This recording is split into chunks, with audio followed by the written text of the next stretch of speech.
Hey, today we have 120 something people that are registered. So if you have registered and you showed up, put your question in the chat about how you're using ChatGPT for your career. And that's why we have today's special guest. And I'm so excited for you guys to meet him. But rather than sharing all these like incredible credentials that he has in the Wharton MBA, blah, blah, blah, blah, blah, what I really want you to know about Dr. Scott Dell is that his mission is to bring real world experiences based on his background, entrepreneurial, military service, and the big four to all of us. So he badly says, takes all this like crazy amount of information, distills it down, and makes it approachable and accessible for all of us. And that brings me to my next point, because what struck me most when I reached out to this so-called stranger on LinkedIn was how unbelievably generous and accessible he was. So I had to find the best person that has been diving deep into this topic. And so I did my intro, and there it was, just right like that, a complete stranger willing to be a part of this. And not only is that a testament to Dr. Scott Dell, there you are, but also to the fact that LinkedIn allows us to remove the barriers and get in touch with people that are so-called strangers, build our network, and learn, and really, really be able to take information that's challenging and find the expert. That's you. So thank you so much for coming today. I'm so grateful that we are no longer strangers, and you have been just such a joy from the get-go. So thank you, thank you, thank you. And Scott, just say a couple words before we take some deep dives over here. Well, actually, I want to thank you. And I agree with the no longer strangers. It's been nice to connect. It's been nice to get to know, and we're going to have some fun. All right. We sure are. So I want you to give everyone here, thank you, thank you. I see so many wonderful people in the chat, to help us understand why ChatGPT is such the buzz, released in November. I mean, we've been using AI for a long time, right? It's not like AI is a new thing, but why is this blowing up? So officially, AI has been around about 60 years. And you're right, November 30th, ChatGPT came to light. And with less than a week, there were over 1 million people using it. So how the heck did it snowball? And obviously, the people here have heard of it, seen it, probably played with it, might even be using it. It is an amazing tool for the right job. And we'll probably be talking more about that. But it is an environment that really has caught by storm everybody in the LinkedIn and the career space and the education space and the corporate space using it. But we were using it with Siri. We were using it along the lines of ask Google. Thank you, Alexa. That's still AI too. So those are all tools, but this is a little bit more intense. So some are saying that this is going to out Google, right? This is going to replace Google and all those queries that we do. Yes, no, maybe so. Is that a bunch of BS? Help us understand, where does this live in the hierarchy of information tools? Great question, Lauren. I will tell you, if you were in any of my classes, my students all know the 2 words that is the answer to almost every question I ask, even an accounting problem, even in a management, marketing, whatever it might be. The 2 words when I ask a question I like you to answer are, it depends. Okay, wait a minute. Time out. 1 plus 1. Thanks for nothing. Is it 1 plus 1 2? Well, not if now you've got a family. 1 plus 1 could have 3 kids. Now you get 5, right? Or bank recs. How much is my bank account? Or all this stuff. The analysis, though, that goes with the it depends, I will rapidly follow up. Great answer, but it depends on what? Because that is with critical thinking. That's the thought process, and that's actually where we need to get to, whether we use ChatGPT or any other tool in our toolbox. But it really has caught, it's a firestorm. It's caught on and really has captured the heart and imagination because it really can do so much more than some of the things we've been using in the past. I didn't say it did it better. I just did more. And quantity is not always quality. So this is a perfect segue into the next step, right? Because the three things that we're going to talk about today are the power, the limitations, and the flaws or the risks. Because this is not like go out and use this without discretion. We want to make sure that you have some clarity with those three. So let's get into the power, right? Okay. Help us understand what are the areas that it is like best in class for, or the areas where its primary use and power can get exercised. Okay. It's almost, I will give the analogy, it's almost saying, what's the best use of a hammer? And then the answer is, it depends. What kind of hammer? Are we doing a sledgehammer, a ball peen hammer, a claw hammer? What is the tool and what is the job? ChatGPT is so pervasive. It can do so many things in so many arenas. In the career space, it can help you with a resume or a cover letter. It can help, and I'm emphasizing help you. It can help you write an essay. It can help you write a post. It can help you write a book. I asked it to write a holiday song. Gave me a holiday song that was pretty cool. And then I said, and give it the voice of a 10-year-old. And it was pretty cool. And I have a friend in Nashville I sent them to and said, you're a songwriter. What do you think? They said, meh, it was good. It was okay. It wasn't bad. It wasn't good. Better than a whole bunch of other stuff that's out there, but not as good. It's not a number one hit. And I agreed. It was kind of a powerful tool that can be a springboard for ideas. Not real good at creative thought. You might think it's giving you good ideas, and that probably is, but then it takes the human element to take it one step further. I created a song in about 2 minutes, 5-minute song. It was really good. I want to use it in my background music on any podcast or videos. I thought it was pretty cool. And the tone and the pace and the environment, I used to play trumpet. I like music, but it is a powerful environment to do things. I've tried some of the art tools. There was an art fair in Pueblo, Colorado last summer. The first prize winner was generated by AI. It was not DALL-E, which is OpenAI, but it was by another system. They won first place. And so many people were protesting. Wait a minute, that's not fair. We got to, it's got to be human. Well, it was human driven and modified.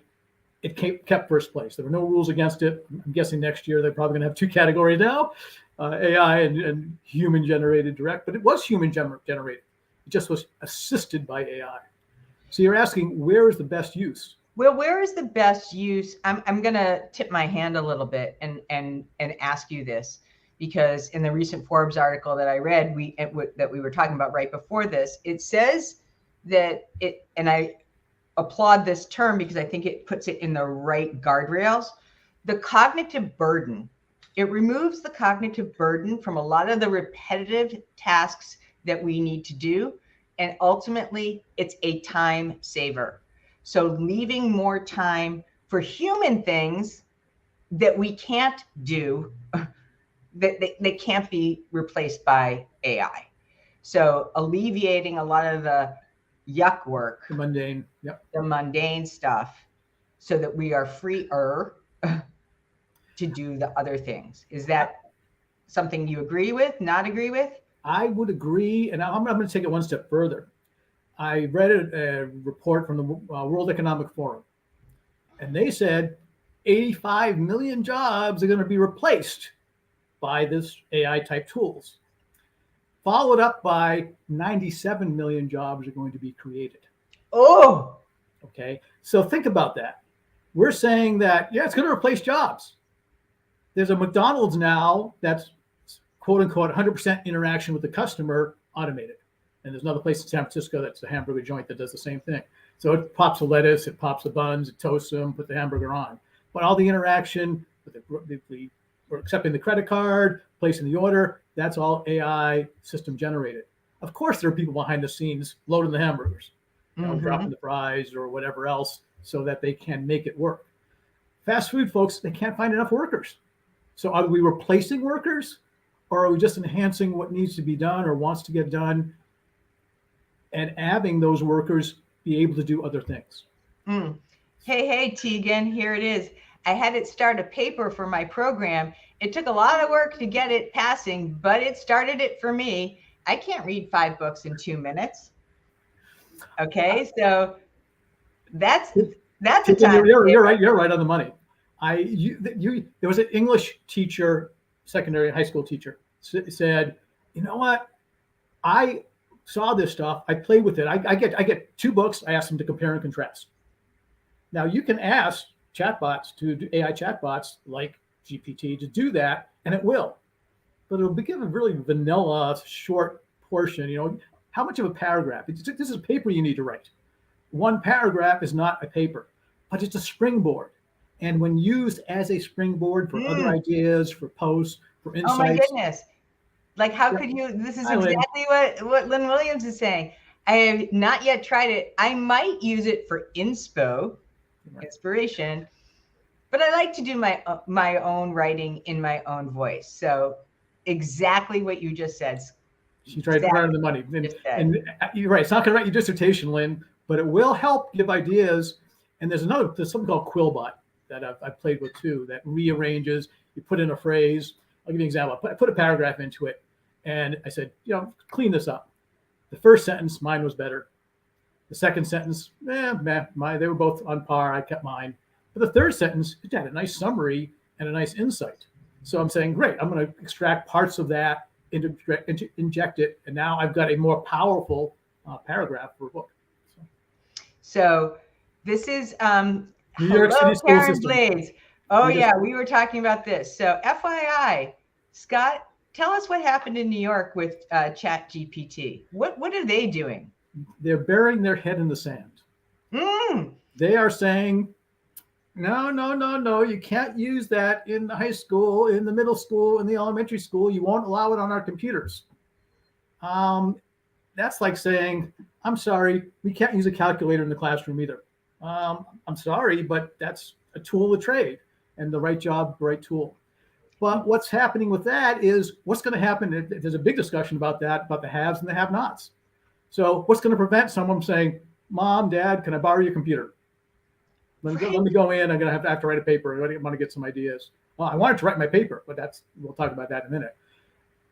The folks that don't have access, that may have behind on technology, that are relying on the school computer, on their Chromebook, that can't access it, they're now at a disadvantage. Right. And now you're going to have students graduating, some that can use the tools and have thought about it, and some that haven't thought about it and haven't used the tools.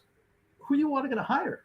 I want someone maybe that is familiar with the limitations of the technology, not someone that's never seen it before or used it before. So that's part of the education. And as an educator, I'll tell you, I did a test. I gave it my accounting exam. I had multiple exams. It scored a 46%. Take a look at my LinkedIn post. I have a full post on it. It got a lot of traction because a lot of people are saying, whoa, isn't this the gospel? Isn't this going to give you all the answers? 46% is not a passing grade. Then I played within the career space. And as an educator, I graded it too. I gave it a B-. Some will say, B-, Allah, thank you. Oh, great, that's all I need. Others will say, is that going to get me hired? Probably not. So you got to be careful. You got to be careful. I have a burning desire here from Catherine, echoed by Karen. Who will be most impacted by those lost jobs? Will it be underrepresented communities? Oh, great question. The answer, 2 words. It depends. It depends. The environment, the jobs going to be replacing. Yes, it will be replacing a lot of the jobs a lot of people don't want to do anyways. Because those are the kind of things you start saying, wait a minute, it doesn't take a lot of thought. It's kind of mundane. It's just shuffling paperwork. I use the accounting example. 50 years ago, a 100-person company had 20 plus accountants, maybe 30 plus accountants. Okay. Now they can get a 100-person company with 2.5 accountants, maybe 1.5 accountants. Does that mean they don't need accountants anymore? There's a shortage. We need, all the fields, finance, management, marketing. Is it going to cut down middle managers? Actually, that will too. Think of a law office. Law office, every partner had a secretary. Yep. When I worked for Big 8, now Big 4, tell you how old I am. firm, and then I worked for a second tier firm. And then we had a receptionist pool of 3-word processors to cover 25 partners. Okay, that was the more of the ratio. It wasn't 1-to-1, not 25 to 25, 3 to 25. And then the partners started writing their own. Right. They weren't using display writers anymore. They weren't on these word processing machines. They were on a PC. They had a keyboard in front of them, and they were doing it. Right. So I want to keep this power piece in its place, right? Yep. Power is time saving. Power is using it for inspiration. Thank you, Lynn. Power is being able to take a lot of information and distill it down. What else am I missing? What are the other key power areas? The power is, it takes the human mind to think of, well, what can I do with this thing? Within the past 24 hours, I'll give you an example. I said, pitch me a cover letter.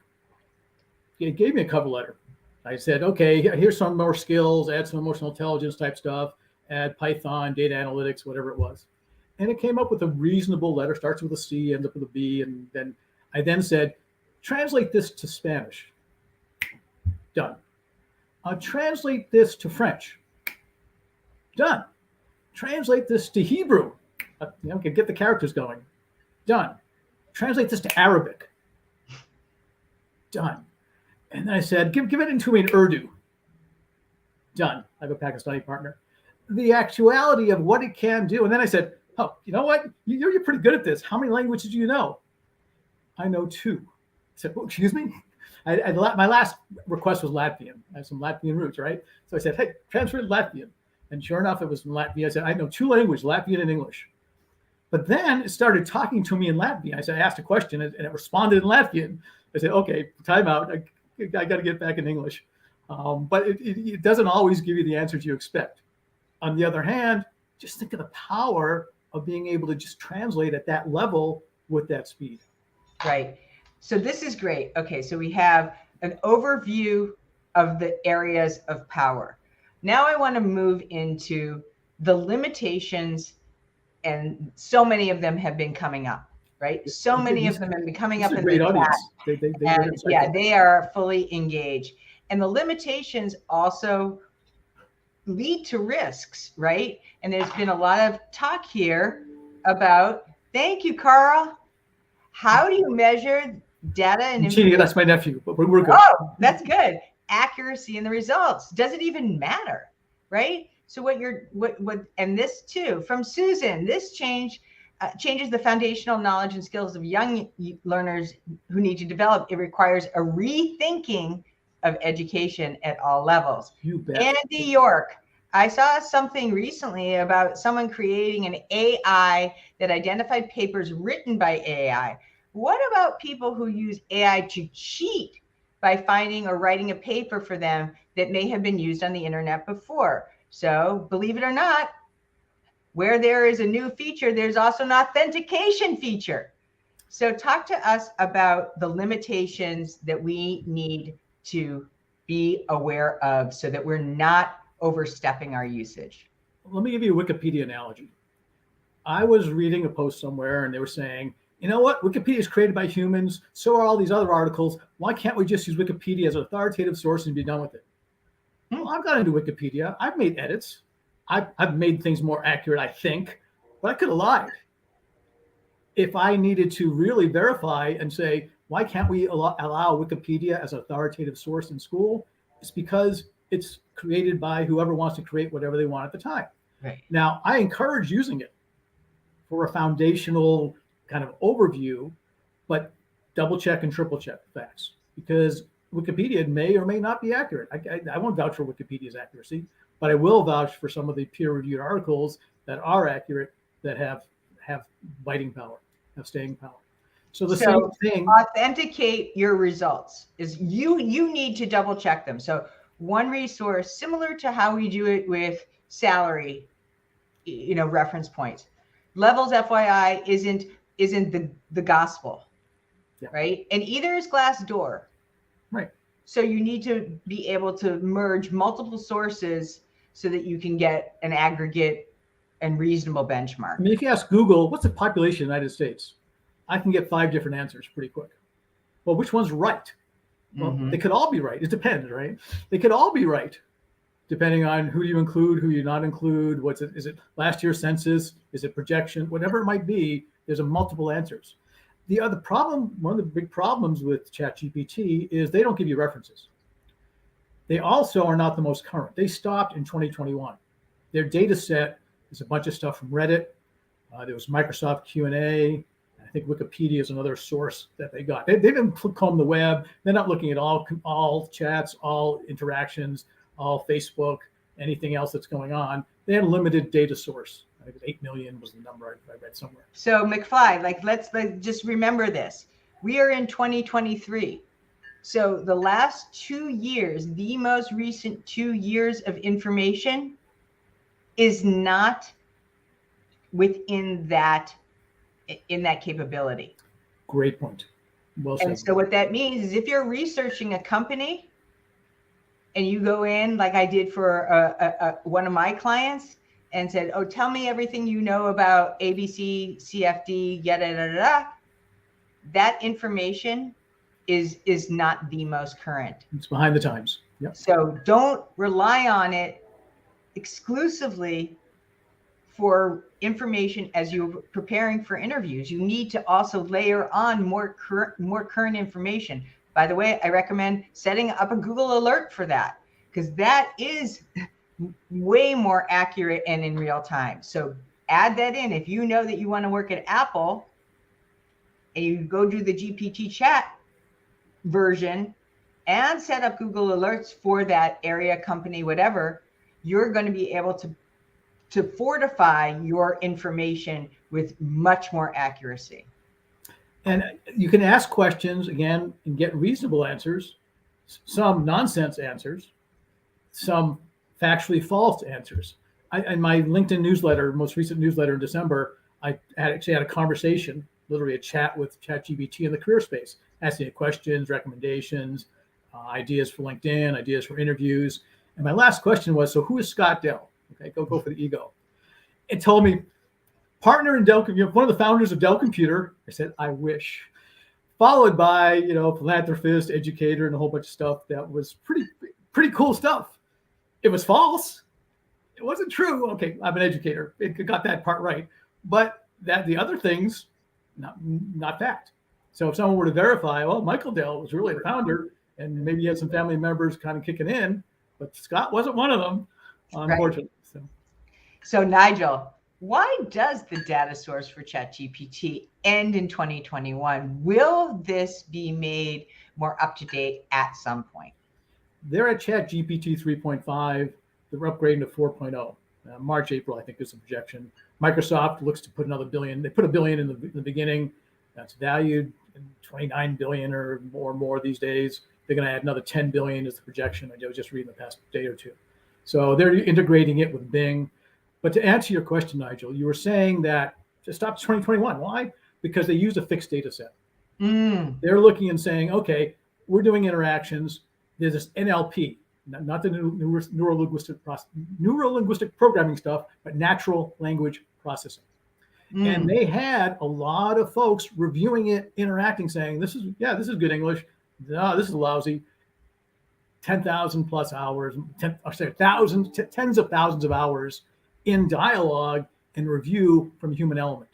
So it became conversational. It became the ELIZA test back in the 60s when I grew up in Boston area. And the ELIZA was a psychoanalyst. You can actually, as a mainframe computer that could interview you, you would tell it things and would take some of those elements and feed it back at you, and you almost thought it was a person. But this really feels more personable because it's been trained. It takes immense computer power, even more than minting Bitcoins. Being able to access that information. So why isn't scraping the latest and greatest off the web? Because it's a fixed data set, part of how they programmed it, how they put it together. Will it become more interactive in the future? Oh, it's only going to get better. No doubt. With all that being said, one of the key areas that is so important, and for everyone who's stuck around, this is a huge piece of information you need to understand.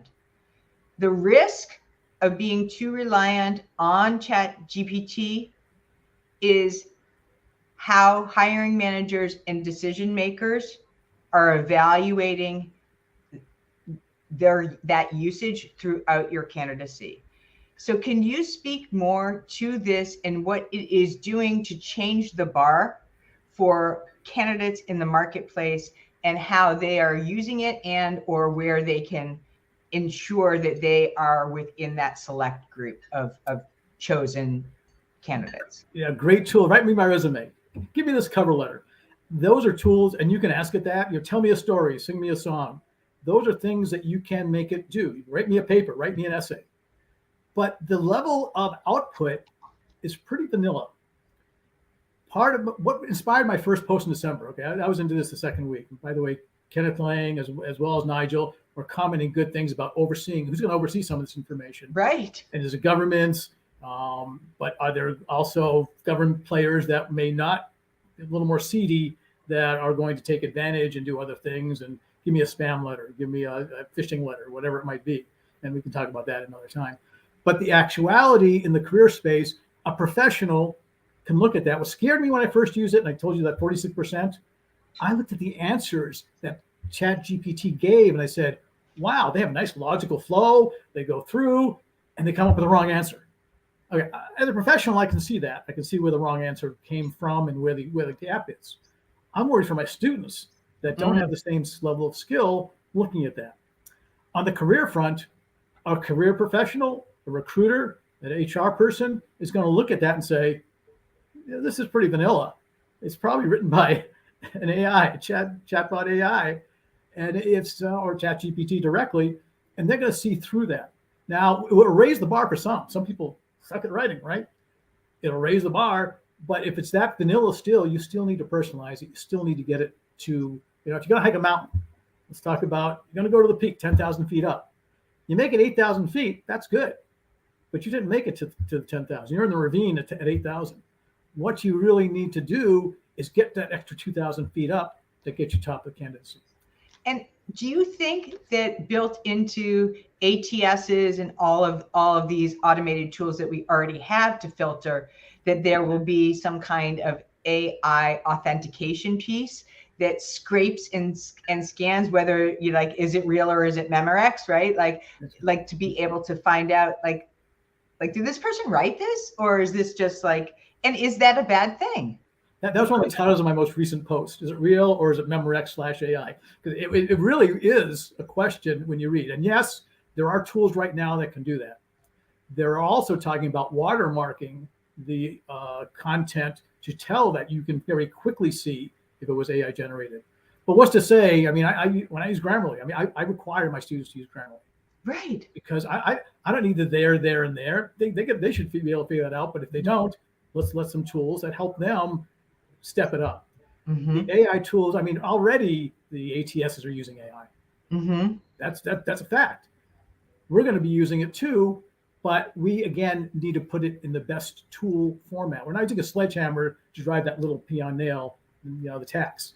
We're using the right hammer for the right job, and we're also going to take advantage with ChatGPT as a tool in that same vein. So what that does, just to summarize this, right? It can separate the girls from the women, the boys from the men, in terms of who's the candidate with the ability to really demonstrate that level of communication.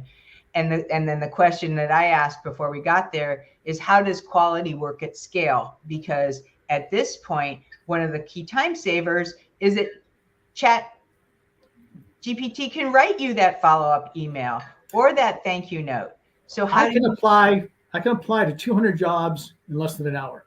Click, click, click, click, click, click, click, enter, enter, enter. What are my odds of landing one interview from that? Zip. Okay. Whoa. So 80% of jobs are found through networking. You know that as well as I do. But the opportunities, if you submit to the ATS and then you network and then you go ahead and get some personalization in there, now you got a better foot in the door. But if you're just going to go click, click, click, not going to happen. If you're going to say, ChatGPT, do your stuff, get me these interviews, and it sends out 100, 200, 300, whatever, perfect resumes, they're not so perfect, they will be seen through. As I said before, a professional is going to look at that and say, where are you in this? This is pretty vanilla. This is not. If you springboard from that and say, wait a minute, that's a great base. That's a decent foundation. But let me add some things. Let me personalize it. Let me show why this is what's in it for me, the recruiter. Let me personalize it to say, this is where I'm going to help you because I know your company. I know your organization. This is how I am going to fit in. ChatGPT doesn't know. We just said they're behind the times. But you're going to know because you've done your research on the company. I'd rather have 5 good apps in there than 200 clicks. Absolutely. I like this from anonymous LinkedIn user. Act like Simon Sinek or Jordan Peterson and write my resume based on these attributes, characteristics, and credentials. Very cool. I'm going into class. My first day of class is here.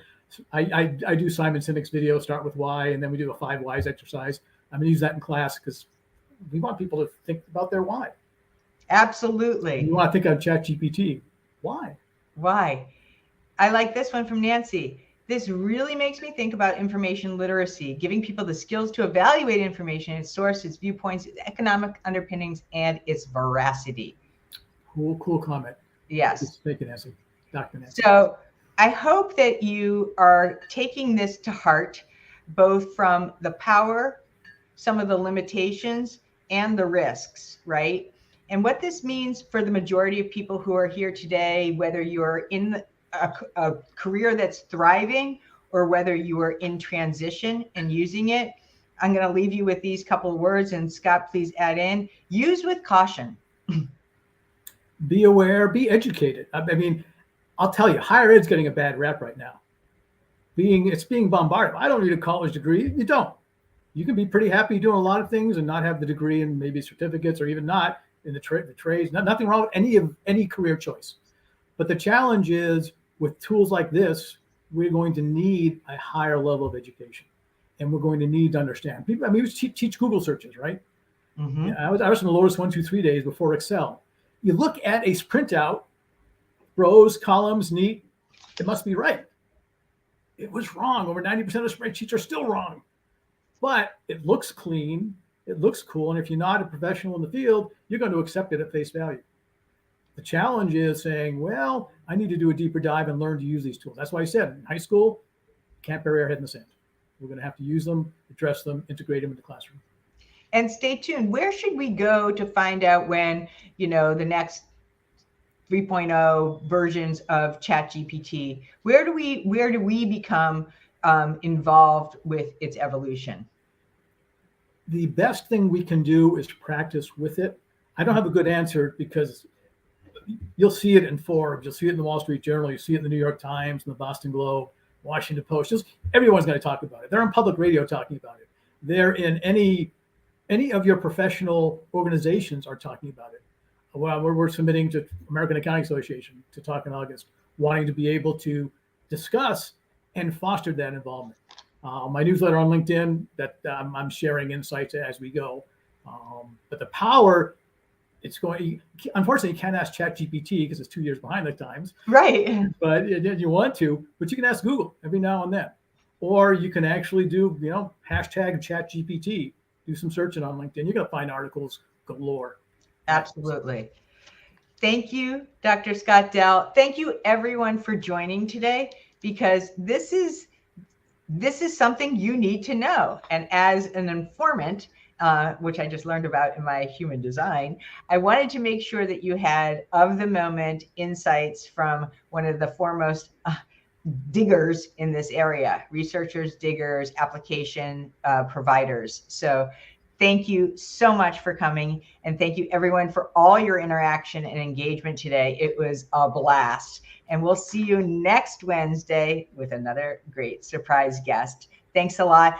Follow Dr. Scott Dell on LinkedIn. Read all of his amazing articles and posts that are capitalizing on this topic and more. So talk soon. Scott, hang around for a minute.